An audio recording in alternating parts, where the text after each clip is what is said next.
Good afternoon, everyone. I'm Holly Bohart, Senior Editor of Books and Related Resources at NAEYC. I'd like to welcome you to this webinar that celebrates our newest book, Making and Tinkering, Solving Design Challenges with Young Children. We're excited to have author Kate Harriman with us today to talk about how making, tinkering, and engineering design challenges can help children learn and apply STEM concepts in a way that's meaningful and engaging.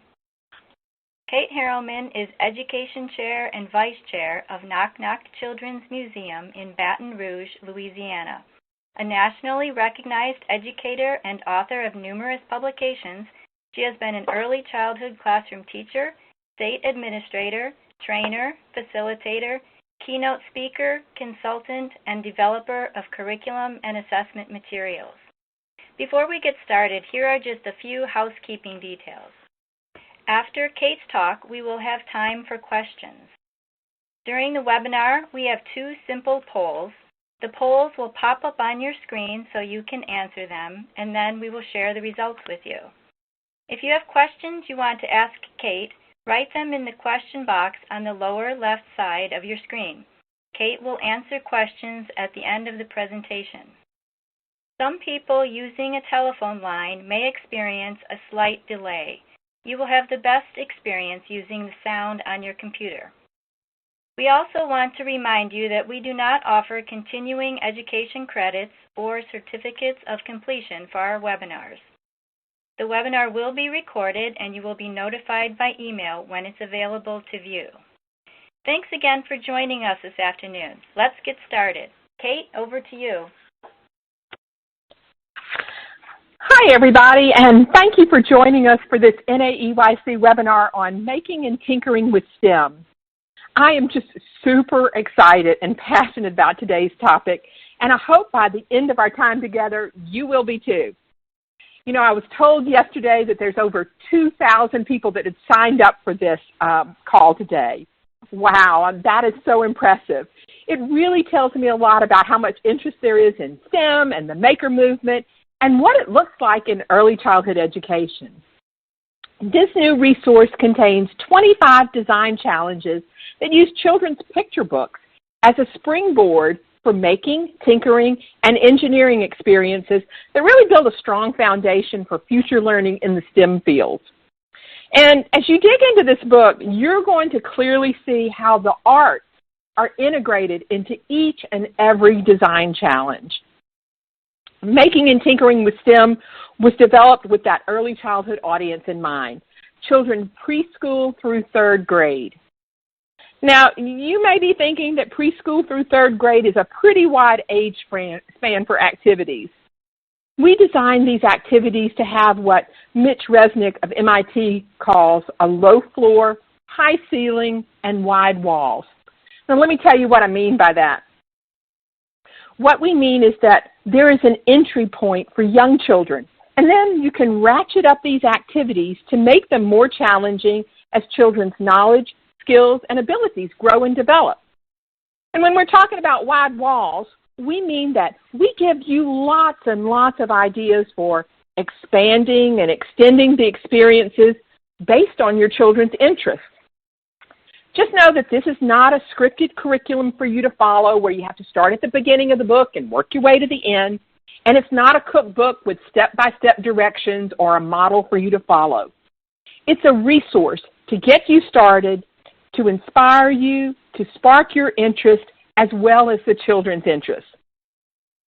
So we hope that you will really shape these activities and make them your own based on the children that you work with, the resources you have available to you, and what's happening in your school and community and in your curriculum. So on your screen, you should see a poll. If you would just click next to the role that best describes your current position. I wish I could see you face-to-face, but with this many people on the call, I can't do it. Knowing who's here will help me shape what I'm sharing with you and respond to your needs. Okay. So we're going to take a few minutes and let you just click by the title that best describes you.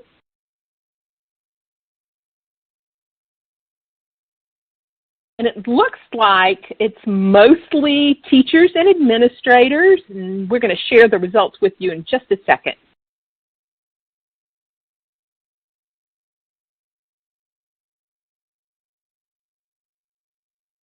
Okay. Looks like the majority of you are teachers, a few administrators, and some others in there. And then we have some higher education folks, a few museum educators, a few STEM coordinators, and a few other people. So thank you. That gives me a good sense of who's there. And know that this is being recorded, and if you know other people, they'll be able to log in to NAEYC's website and see the recording too. Okay, the second poll is that you should see on your screen now. Let's see. You should be seeing those results. Okay, the next poll that we'd like to ask you about is think about your own knowledge, skills, and expertise about making and tinkering and engineering in early childhood.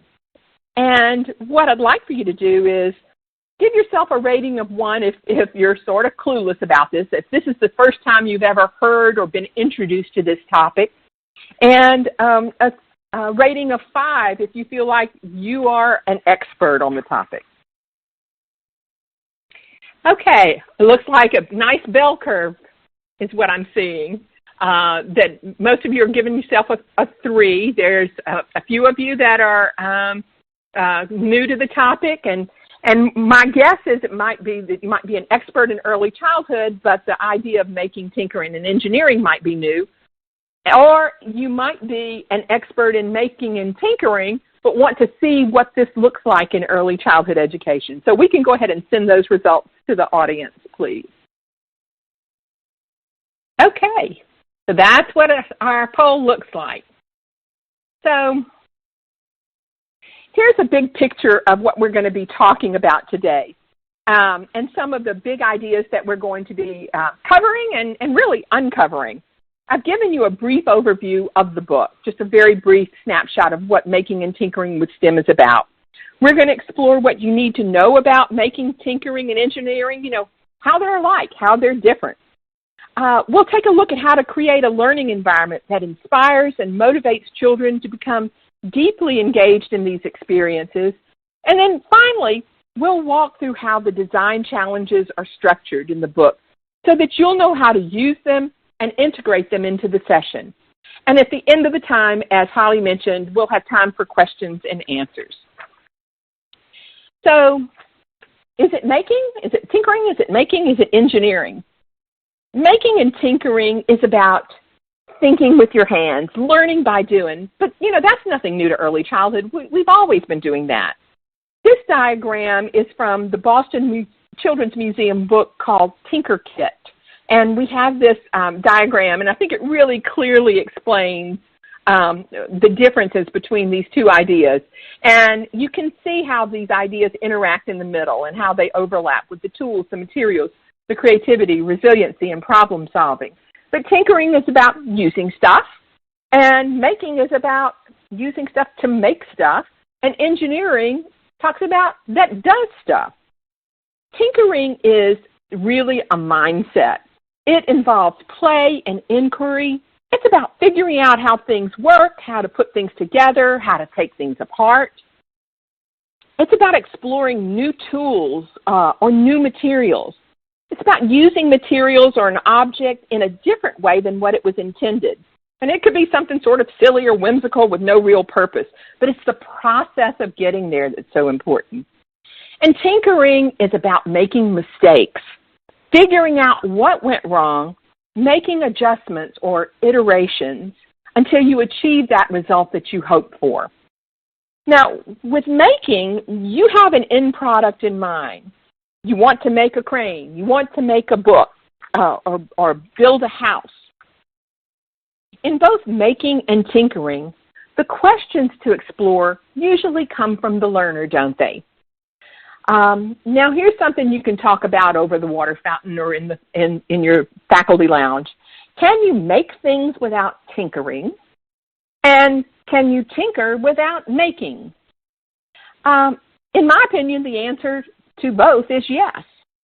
Let's look at this example or think about this example. If someone gave me Legos and some step-by-step directions to follow, I could follow those directions and put together a car and not tinker.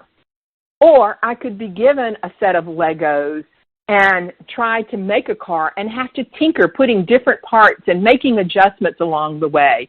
And so there's tinkering there. Do you see the subtle difference? Now, with engineering, you start with that problem to be solved, and the question is usually posed by someone else.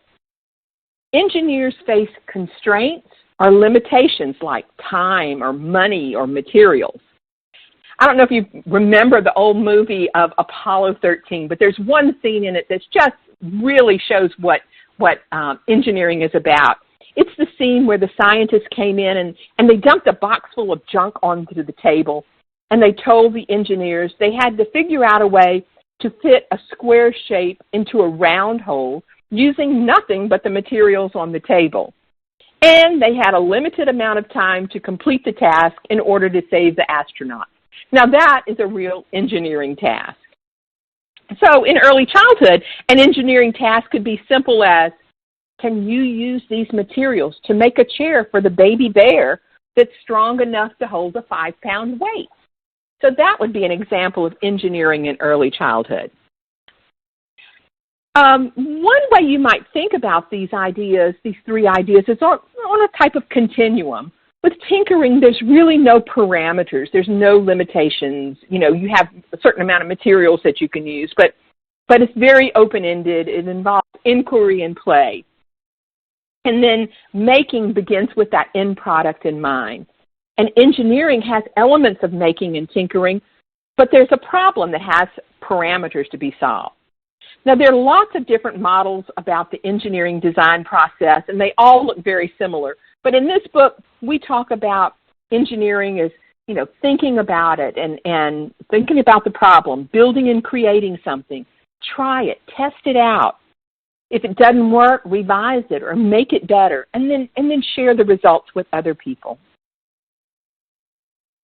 So during your everyday routines, whether or not you're doing these STEM design challenges or not, or tinkering, there are things that you can do to develop skills that will be useful when you start trying these design challenges. And these skills can be simple as asking questions. You might have a question of the day, or when a child asks a question, you might say, oh, that's a good question. So they get to learn what a question is. Formulating plans. What do you plan to do? What materials do you have available? Making observational drawings really slows children down and makes them look closely at things. Measuring and recording findings, evaluating outcomes, creating diagrams, using art and construction materials, and handling real tools, not those little plastic ones, but some real tools. So let's dig a little bit deeper into tinkering. Think back for a second to your childhood. When you first took apart something or put something back together, when you think you had your earliest memory of tinkering, did you grow up with a parent or a grandparent or a neighbor who liked to tinker? It could have been outside in their garage or just outdoors anywhere. One of my earliest memories of tinkering was when my dad took apart my brand spanking new Etch-a-Sketch. Now that tells you how old I am. It's when Etch-a-Sketch first came out. And he wanted to figure out how it worked. And he was a very curious person. So I watched him turn that Etch-a-Sketch over, unscrew the back, and he even broke some of the plastic, that black plastic on the back, to discover this shiny gray powder. And then I watched him as he moved the knobs, this pointer that was attached to two crossbars move across this gray powder in horizontal and vertical lines. And I was just blown away by watching this and so engaged in it.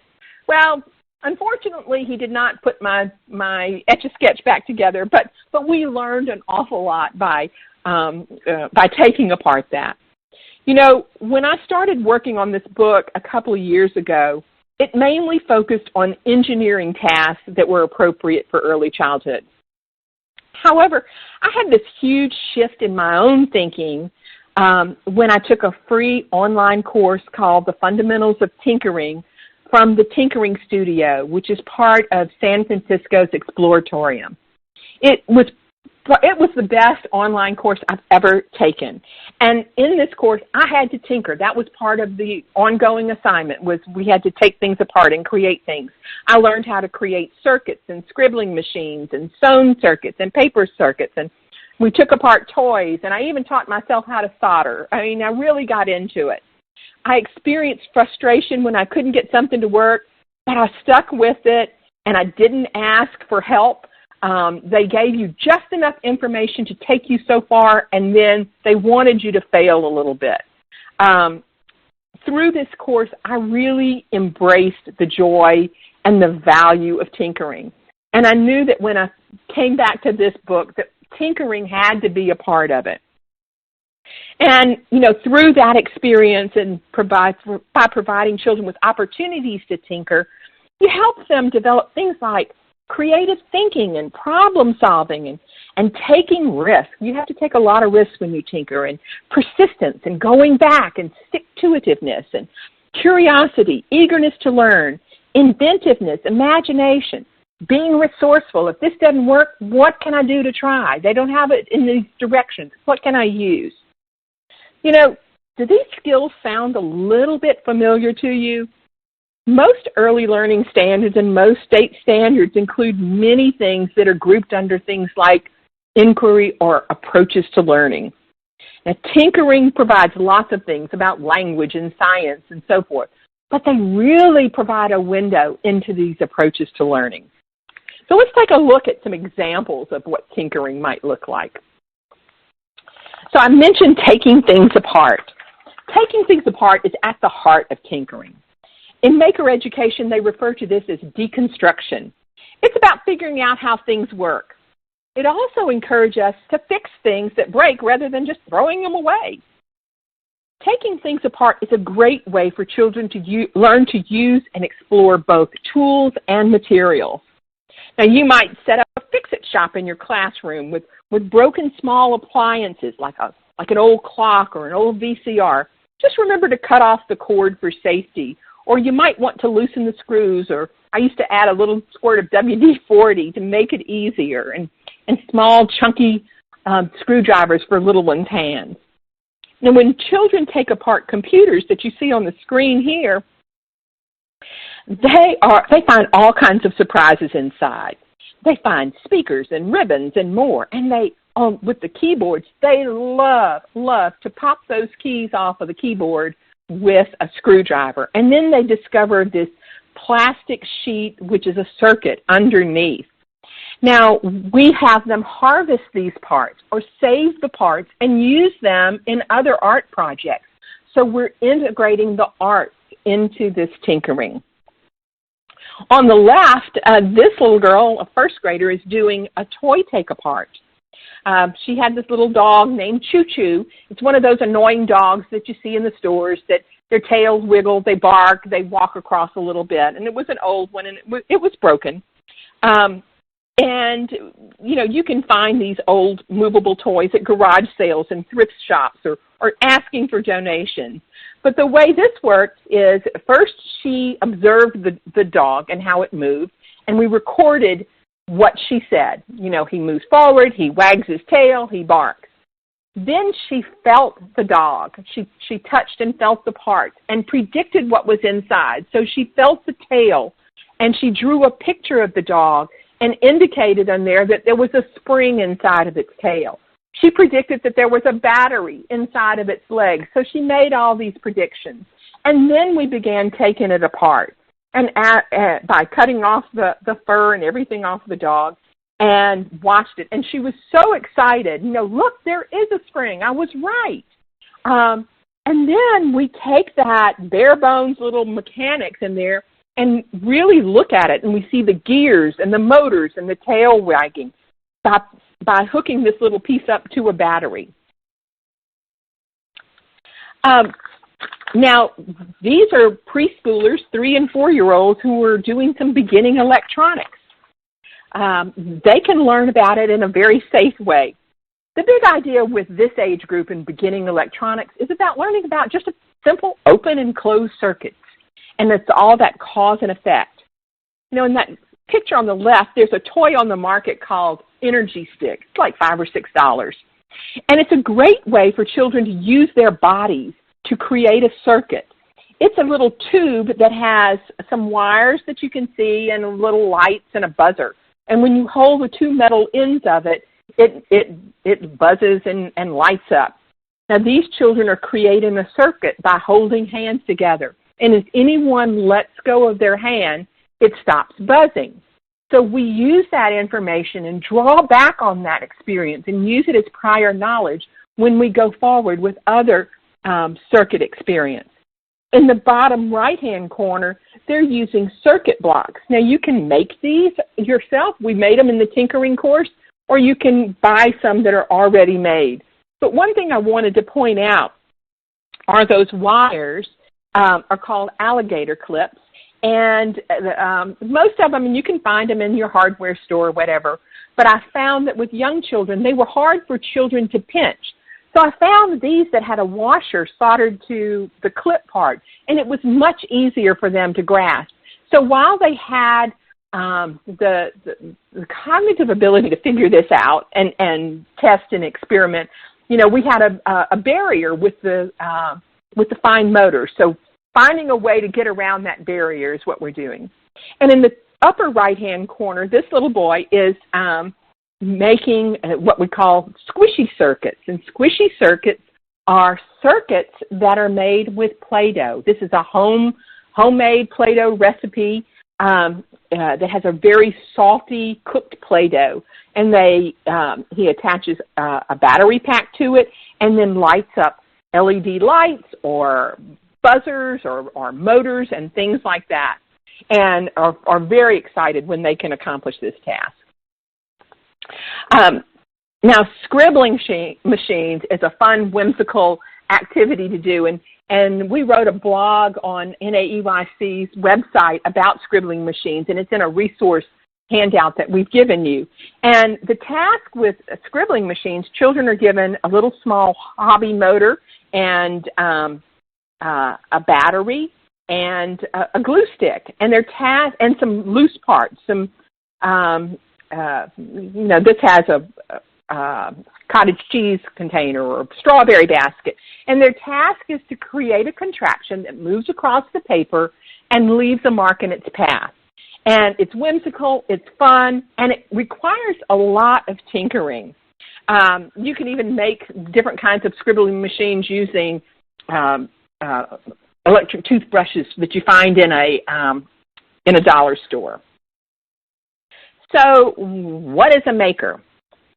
Simply put, it sounds like a no-brainer, but it's someone who makes things. Isn't that great? This can be making anything from woodworking to crafts to cooking.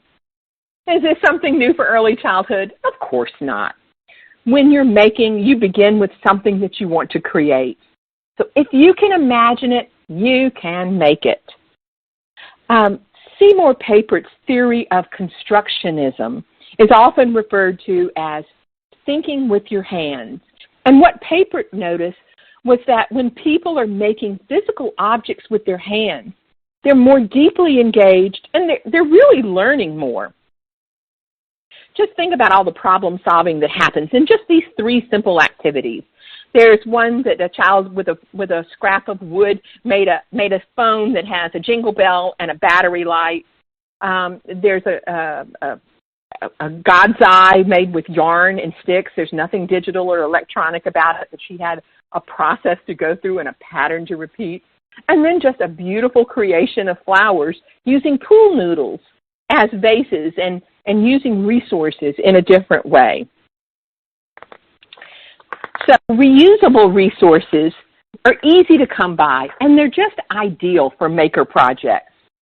often it's the materials that inspire children of what to create. Using reusable resources is not only good for the environment, but they help children become flexible thinkers. How many different ways can I use a paper towel roll, or a pool noodle, or an empty spool, or a tongue depressor? Now, if you really want to get inspired, you haven't seen this video on YouTube, I encourage you to do it. It's called Kane's Arcade, and it's the story of a boy who spent time in his father's repair shop creating an arcade out of cardboard boxes. You know, cardboard is plentiful and involves lots of making, tinkering, and engineering. And each October, there is a global cardboard challenge, and you can participate that in too, whether it's your class or your school or your community-wide event. So go on there and check it out, because you might want to participate. This is just a little recap of that engineering design process that I talked about. In each one of the design challenges that you're going to see, we embed this engineering design process. We ask children to think about it. What's the problem that has to be solved? And then build or create it. And then try it. Test it out. And then ask yourself, did it work? You know, if it didn't work, how could you revise it to make it work? Or how could you make it better? And then finally, share those results. Share your findings with other people. Talk about it and communicate those ideas. So we all know the power of the learning environment and the impact that it has on not only how we learn, but how we feel, right? In thinking about that learning environment, you want to consider how you set that stage so children can think creatively, so that they can take risk and solve problems. Now, making and tinkering and engineering, it can take place anywhere in the classroom. It doesn't have to take place in one little specific area. So observe children and watch what they're doing, and look for opportunities for making and tinkering, and think about where you might integrate these activities. And as you begin to implement some of these design challenges, think about where they might logically occur. So, for example, we have one that's called a sturdy nest. So that might take place outside. Or a house for the three little pigs might take place in the block area. Or yarn magic might take place in the art area. So just, look at it and see where it may take place, and then work there. You may have heard the term makerspace. It's a place where people gather to tinker, to make things, to invent, to create, to explore, make discoveries, using a wide variety of real tools and materials. And makerspaces are popping up everywhere. They're in public libraries. They're in children's museums. There are even vans and STEM or maker vans that go out into communities that travel from school to school or neighborhood to neighborhood with these making activities in it. Now, some classrooms are large enough to have a dedicated makerspace right in their classroom. And some schools have makerspaces in their library, or they have it in a dedicated resource room where children either leave and go into that space and create, or use it to get materials and bring them back to the classroom. If you have a small room, most of the materials can be found, between, and you don't have room for a makerspace, you can find most of the materials that are in these design challenges between your art and your science area. And if you're in a primary grade that may not be using learning centers, just be sure to organize your materials in a logical way where children can see clear choices and that they can use the materials as independently as possible. Most of the materials you need to implement some of the design challenges that we have in the book can be found in and around your classroom or school. I suggest starting small. Start with one challenge and gather the materials for that, and then grow your collection of materials over time. Other places to acquire materials might be, you might have donations from local businesses. Many communities have reusable resource centers, and on your handout I have a link to from the Reusable Resource Association to show you those facilities in different communities. And, of course, there's garage sales and thrift stores. Many programs send home a note to parents, and they set up either a collection box or a cart near the door.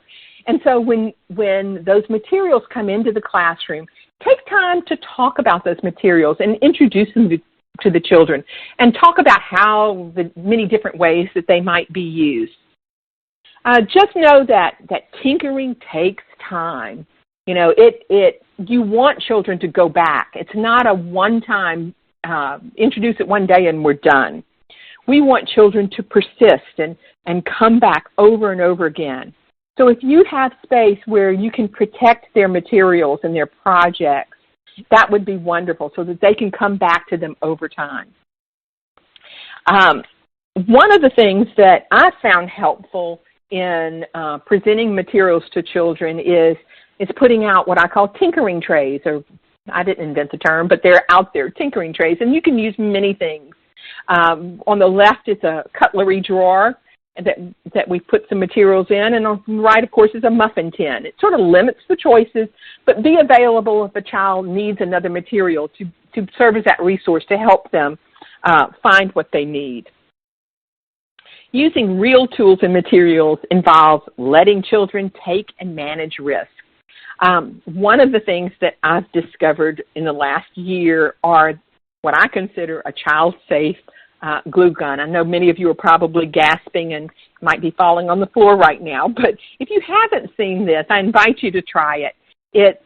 If you notice, there is a little rubber tip around the heating element, and this is a low-temp glue gun, and it just gets warm. And the glue sticks are also low temp.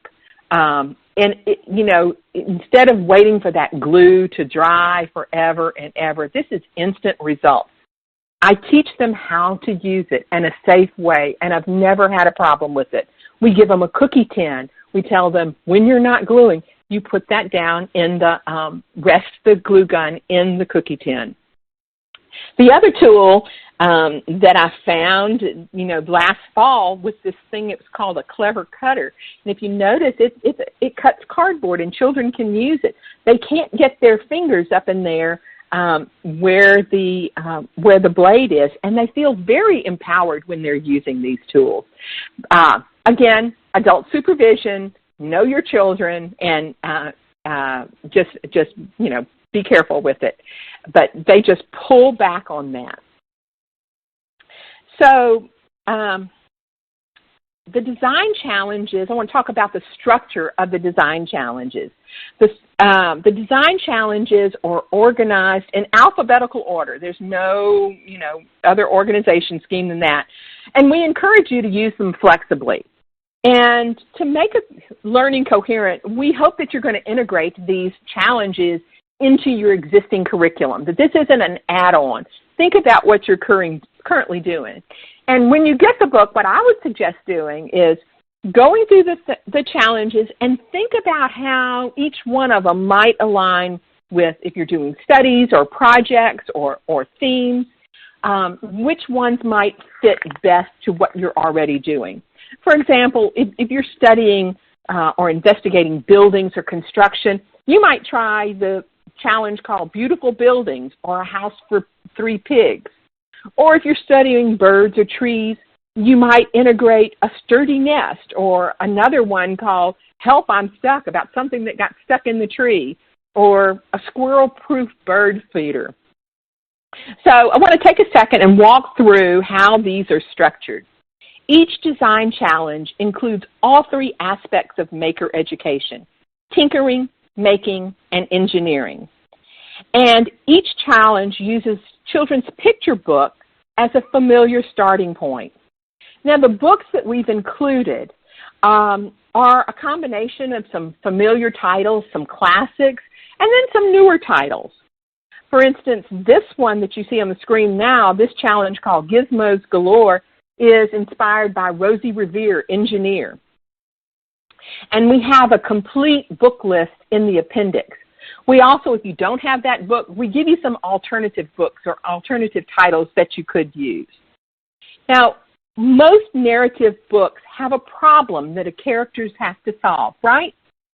So we use that problem that the characters face in the book to set the stage for the challenge.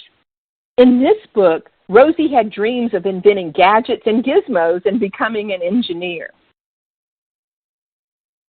And on that same page, you'll find a list of materials. We invite children to tinker with materials first. Sometimes it's simply just tinker with materials, figure out how you might put them together, taking them apart to create something. Or we may have a specific task, or like in this one we talk about taking objects apart and examining those parts. And then we have the design challenge, and at the top you'll see that it has two elements, making and engineering. The making task is what I call the easy peasy part and a place to get started. For this challenge, the making task is to take an everyday object and find a way to make it better. It might be a pencil or a toothbrush or a broom.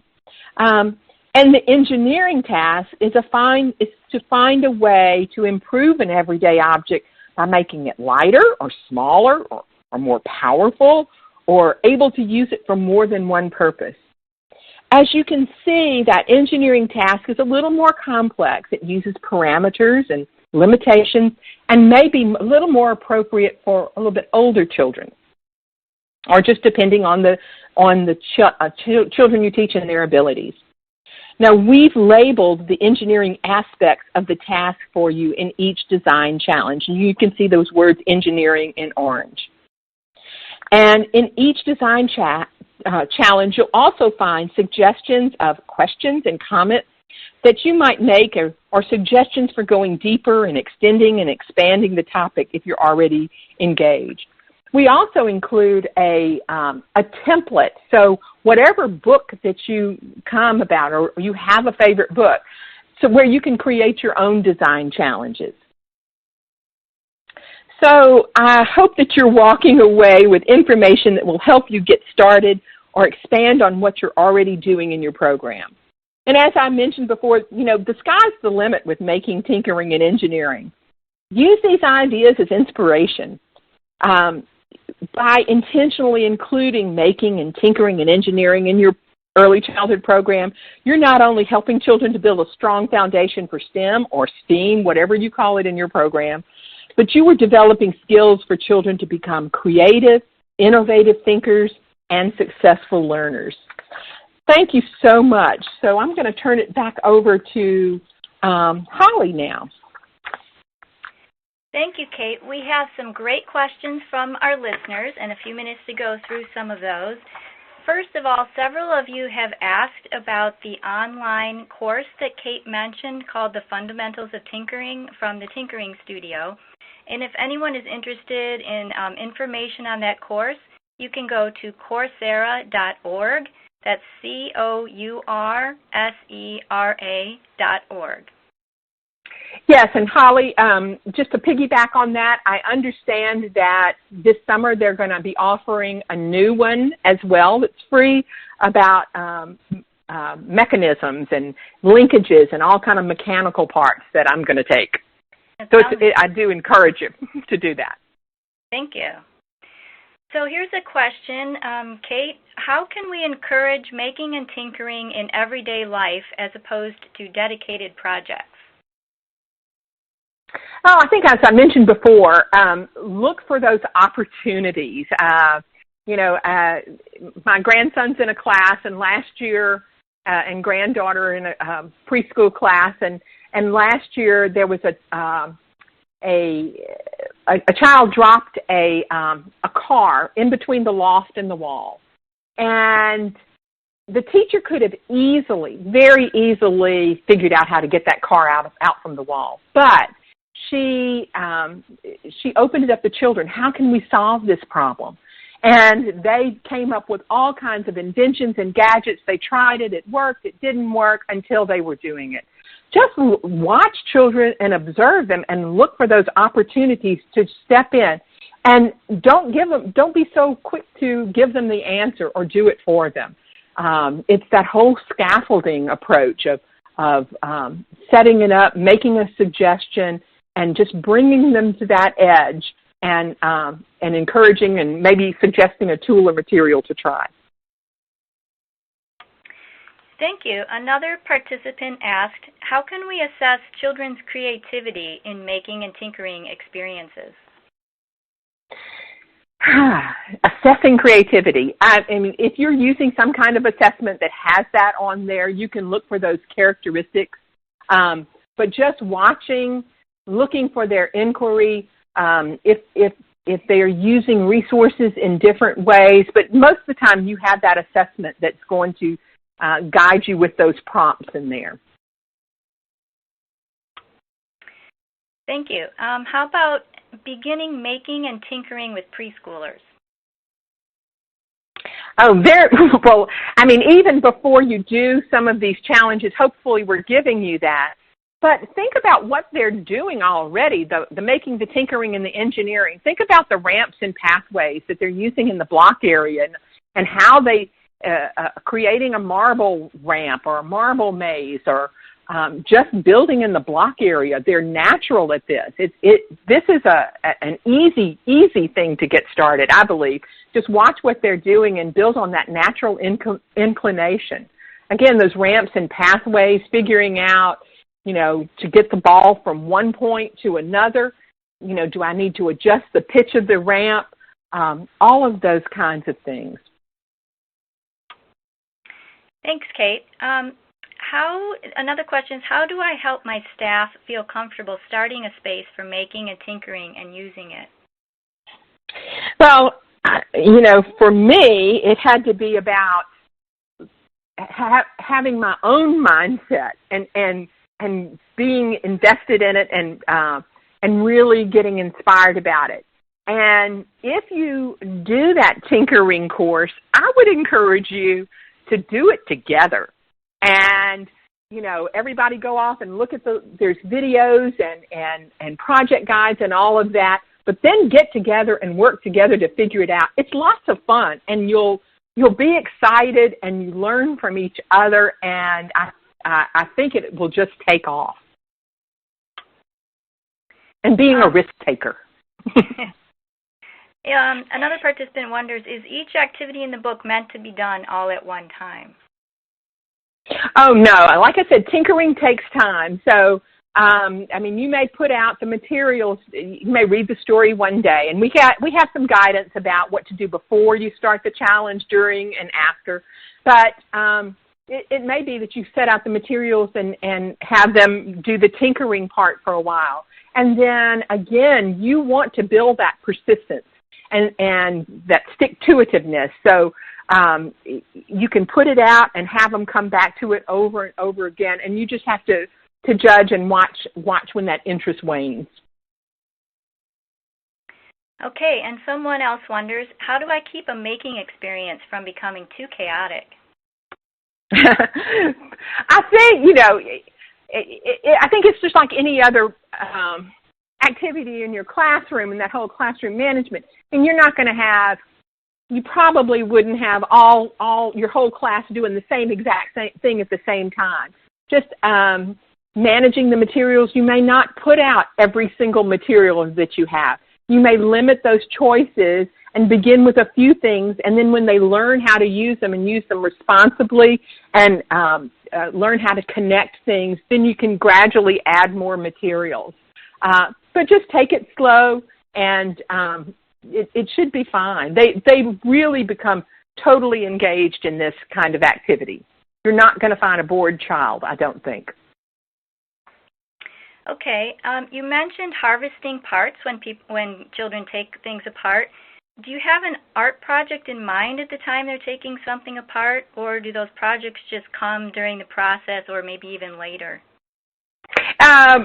If you saw back on that slide, there were some nuts and bolts that were taken from that computer. The teacher took those parts after they did the take apart on the computer over to the art center, and they created all kinds of things like a dog that was made from bolts, and they used the low-temp glue gun to make it.